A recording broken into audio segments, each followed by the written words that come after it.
Peru has grown as far as member-wise, just tremendously. In fact, when I was there was only one temple.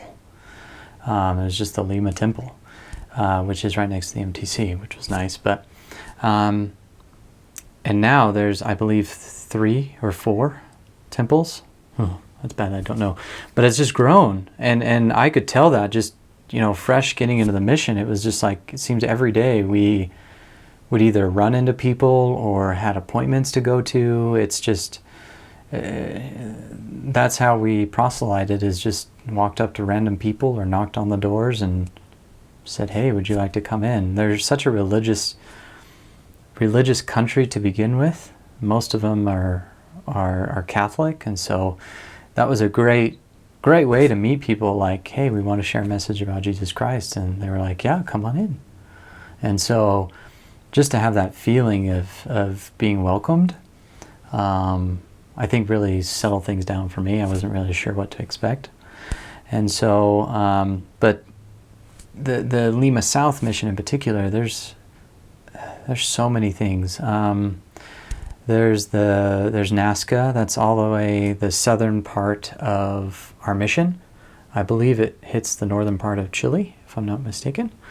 And so Nazca it goes all the way up till the central part of Lima, so to speak. And then there's Ayacucho, which is kind of more inward into the country, which borders the Lima East, like the Cusco type mission.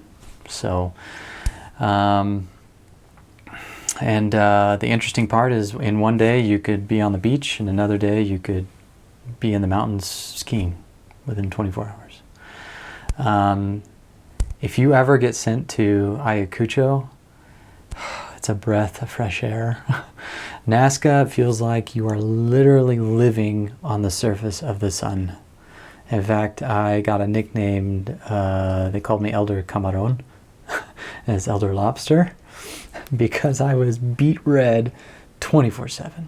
24/7. In fact, one area, I had to get permission to wear this, but it was like this big, huge circled hat that shaded me.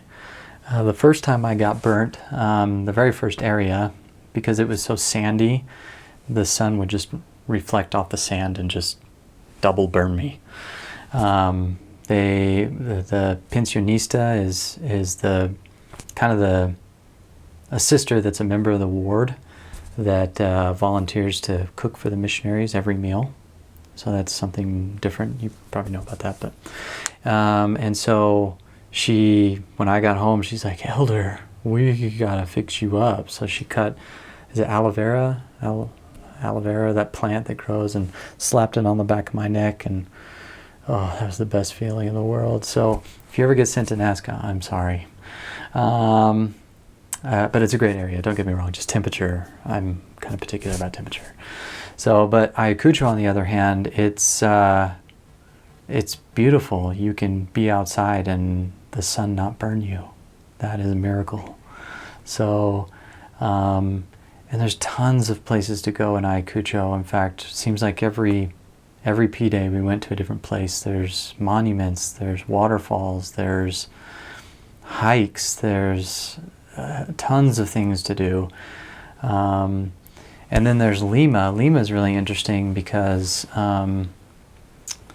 when somebody says they're from Lima, you got to be way more specific, because there's different districts they're called within Lima. And so we can come back to this later, but I wasn't a problem elder, but I had more crazy changes than I did regular changes on the mission. So I got to know Lima very well. So I started kind of at the southern tip of Lima, Villa Salvador. That's where all the sand and houses like that are. And then I moved into the, into the better part of Lima. It seems like the more centralized you go into Lima, the better things are. That's where the money is the central part of Lima. So if you go on the very, very outskirts of Lima, that's where I was.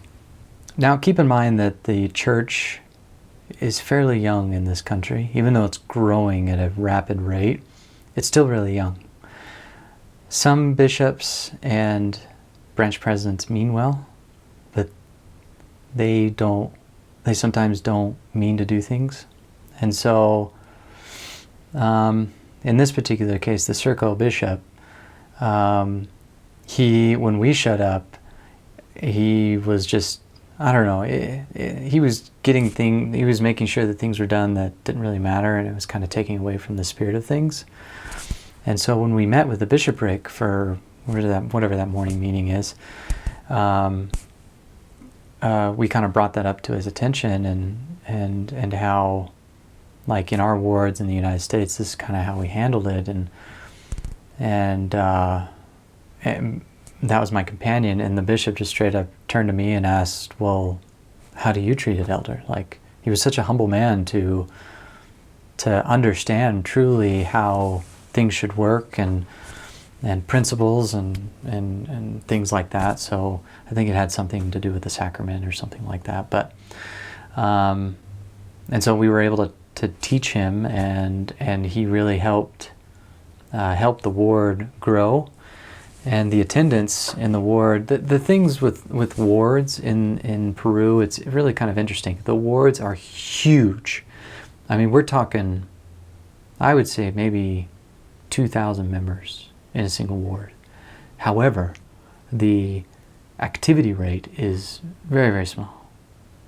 Whether it be the reason of them just straight up not going, or they moved or died, or their record keeping there isn't the best. Again, this was 10 years ago, so I'm sure it's changed. But and so when we showed up at a ward, one thing that I like to do, and I got this idea from another elder, is to print out a ward directory and just try to visit every single house on the ward directory. And that was an easy way to meet people. Like one time we knocked on the door and said, hey, is this guy here? And they're like, oh, he died like 6 years ago. So we were able to update it and also meet whoever was at that house again. And we were able to share the message, and it was just an easy way of meeting new people. So activity is fairly low, but there's tons of members in Peru, and I mean, hence the temples that are going up like crazy in Peru. I mean, there's branches that are made up of, geez, I don't know, 10, 15 people at times. You know, the further out you go, the smaller they get, it seems. One thing that was very powerful that didn't really click in my head until later in the mission was to teach lessons with members present. And so what I would try to do is whenever we'd have a lesson with an investigator, I would choose the closest semi-active member that I could find to that house and say, hey, we're actually just teaching this guy around the corner from your house. Do you want to come join us? And even the most simple testimony, they're like, well, you know, I don't know all the stuff that you know. Why do you need me? Well, I just need your testimony. And sometimes you could get some really spiritual experiences. You could just feel it in the room. Like it was one time I had it silent for a good 4 minutes, and that was the longest 4 minutes of my life, but we just soaked it in. And so I would say from the get-go, try to get as many members as you can involved with the lessons that you teach to investigators. As far as the content is concerned, I would say keep it as simple as possible. I tend to elaborate more than I should. And missionaries, now this is a general statement, but a lot of missionaries get fairly confident around the 9 to 12 month mark, to the point where they use scriptures more than they should, meaning, I don't want to call it Bible bashing, but they start to do stuff that they shouldn't do, I guess. And so try to keep things simple, like with testimonies, sticking to the lessons, using members, and just share the message, I guess, and have a lot of patience. In Peru, they have there's this thing called conviviente. I'm sure that's pretty common in South America, but it's like whatever that common law. If you live with somebody for so many years, you're practically married, quote unquote. And so teaching people the law of chastity is fairly hard, especially when somebody wants to get married, but you can't because they were born in some tiny little town that takes days and a lot of money to get your birth certificate from the municipalidad in order to get married. And if they can't do that, they can't get married, and if they can't get married, then they can't get baptized. So sometimes that happens. I had a lady that felt so strong about it, she found the money somehow and took like the 48-hour bus ride to her little town, got her birth certificate, came back and got married, and then got baptized. So the law of chastity, I think, is pretty big down there. So I served in from November of 05 to November of 07, and I served in so many places. There was Villa Salvador, Chincha twice, Villa Salvador twice. There was Lima Tambo. There was San Juan de Miraflores. There was Surco. I served in in Ayacucho. I served in almost every area minus Nazca. Thank goodness, because I know Nazca was really, really hot.